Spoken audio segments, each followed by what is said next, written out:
महाराष्ट्र में विधानसभा चुनाव को लेकर महाविकास आघाड़ी गठबंधन और महायुति गठबंधन में महासंग्राम छिड़ा हुआ है। इसको लेकर के महाराष्ट्र में 20 नवंबर को 288 सीटों पर चुनावी मतदान होने वाला है।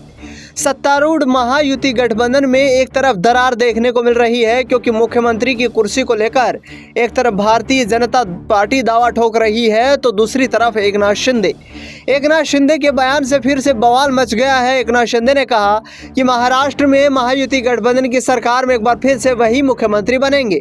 दूसरी तरफ अजीत पवार से जब सवाल पूछा गया तो उन्होंने कहा कि मैं मुख्यमंत्री की कुर्सी के लिए यहाँ लड़ाई लड़ने को तैयार हूँ। यानी कि महायुति गठबंधन में महासंग्राम छिड़ता हुआ नजर आ रहा है, क्योंकि जिस तरीके से यहाँ लगातार राहुल गांधी, प्रियंका गांधी कांग्रेस पार्टी की तरफ से चुनाव प्रचार में जुटे हुए हैं, मल्लिकार्जुन खड़गे ताबड़तोड़ हमला यहाँ बीजेपी पर कर रहे हैं, तो दूसरी तरफ जिस तरीके से भारतीय जनता पार्टी के चुनाव प्रचार का जिम्मा प्रधानमंत्री नरेंद्र मोदी और गृह मंत्री अमित शाह के कंधों पर दिखाई दे रहा है। ऐसे में देखना दिलचस्प ये होगा कि महाराष्ट्र ही नहीं बल्कि देश की राजनीति के चाणक्य शरद पवार आखिरकार किस तरीके से अपने ताश के पत्तों का बिसात बिछाते हुए नजर आते हैं। क्या महाविकास आघाड़ी गठबंधन को मजबूत करने के लिए अजीत पवार को अपने खेमे में यहाँ शरद पवार लेकर के आएंगे?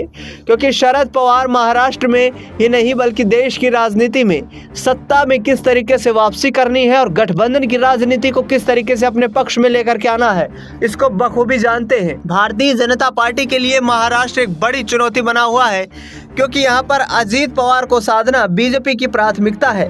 भारतीय जनता पार्टी को दिखाई दे रहा है कि यदि अजीत पवार का सहारा नहीं मिल पाया तो सरकार बनाने में यहाँ पर बड़ी अड़चन आ सकती है। लोकसभा चुनाव में 31 सीटें महाविकास आघाड़ी गठबंधन ने जो जीती हैं, जिसमें सबसे ज़्यादा सीटें मराठवाड़ में जीतने को मिली, और कांग्रेस पार्टी ने जो महाराष्ट्र की राजनीति में बड़ा कमबैक किया है, वो इस बात के संकेत देता है कि आने वाले वक्त में मुश्किलों में भरी भारतीय जनता पार्टी के लिए कांग्रेस और महाविकास आघाड़ी गठबंधन मुश्किलें खड़ी कर सकते हैं। देखना यह होगा कि एकनाथ शिंदे और देवेंद्र फडणवीस के सीएम कुर्सी पर दिए गए बयान के बाद अजीत पवार क्या मुख्यमंत्री की सबसे बड़ी कुर्सी के लिए यहाँ पर लड़ाई लड़ते हुए नजर आएंगे। फिलहाल इस खबर में इतना ही। देश दुनिया की तमाम बड़ी खबरों के लिए आप देखते रहिए SPN 9 न्यूज।